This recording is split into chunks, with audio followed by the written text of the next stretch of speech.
Shalom, perkenalkan nama saya Alena Kristiani Rogi dengan NIM 24602085. Tujuan dari pembuatan video ini adalah untuk memenuhi tugas mandiri hukum acara perdata. Selamat menyaksikan. Dan kali ini saya akan bahas dua istilah penting dalam hukum acara perdata, yaitu putusan serta-merta dan putusan terlebih dahulu. Sekilas mirip, tetapi sebenarnya berbeda jauh. Kuncinya ada di waktu dan tujuannya. Dalam perkara perdata, biasanya putusan hakim baru bisa dilaksanakan kalau sudah berkekuatan hukum tetap. Tapi ada kondisi tertentu di mana hak harus segera dilaksanakan, muncullah putusan serta-merta, atau perlu aturan sementara, muncullah putusan terlebih dahulu. Dan di sini dalam gambar pertama kita lihat ada definisi putusan serta-merta dan definisi dari putusan terlebih dahulu. Jadi, putusan serta-merta adalah putusan yang dapat langsung dilaksanakan meskipun ada upaya hukum. Dan putusan terlebih dahulu yang dijatuhkan sebelum putusan akhir, biasanya untuk mengatur keadaan sementara selama proses perkara masih berjalan. Dan untuk lebih jelas lagi tentang putusan serta-merta dan putusan terlebih dahulu, jadi apa itu putusan serta-merta? Ini adalah putusan akhir tetapi boleh langsung dieksekusi walaupun masih ada banding atau kasasi. Jadi logikanya, saya menang dan saya tidak bisa menunggu lama, harus langsung dilaksanakan.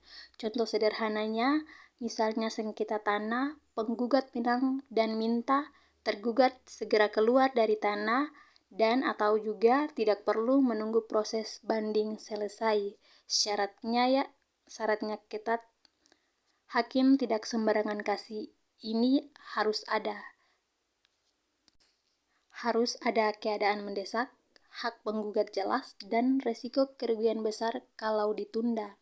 Kenapa sih ketat? Karena berisiko. Bayangkan sudah dieksekusi ternyata dibanding kalah. Ini bisa jadi masalah besar. Dan putusan terlebih dahulu, apa itu?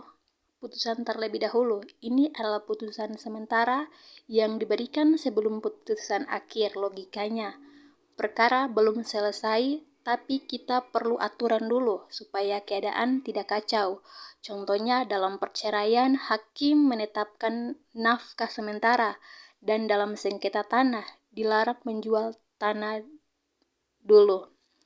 Penting tidak menyelesaikan perkara, hanya menjaga kondisi tetap stabil.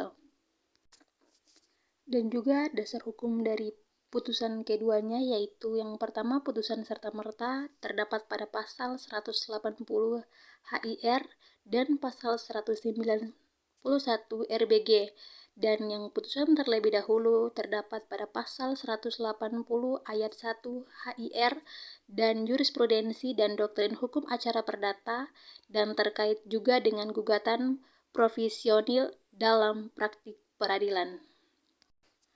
Dan juga contoh penggunaan putusan serta-merta dan putusan terlebih dahulu.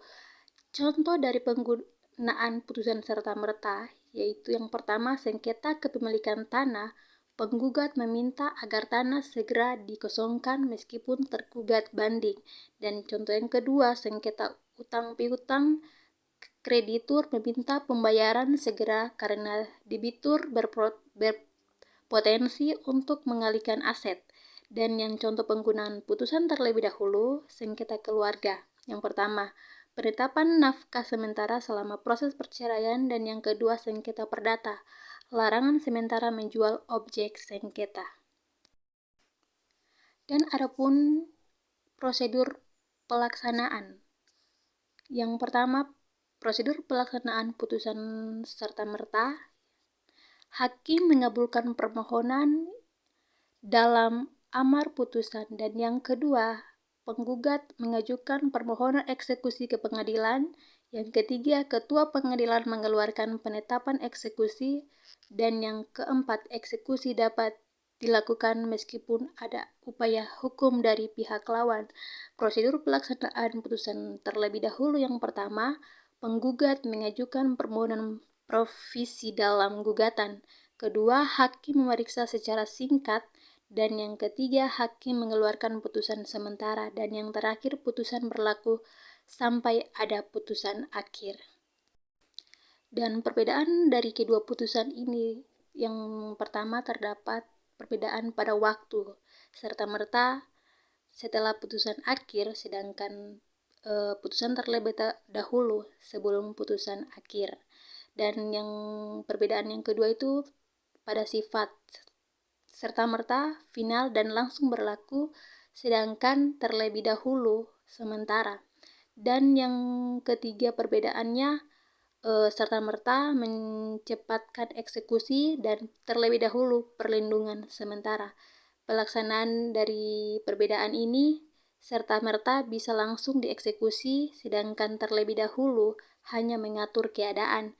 Dan perbedaan yang terakhir itu di resikonya, serta-merta tinggi tapi terlebih dahulu lebih rendah, resikonya lebih rendah. Dan yang terakhir itu kesimpulan dari kedua putusan tersebut, yaitu putusan sementara fokus pada pelaksanaan cepat putusan akhir meskipun belum ingkrah. Putusan terlebih dahulu fokus pada pengaturan sementara sama proses persidangan berlangsung atau selama proses persidangan berlangsung.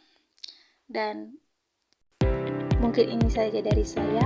Atas perhatiannya, saya ucapkan terima kasih. Lebih dan kurangnya saya mohon maaf. Dan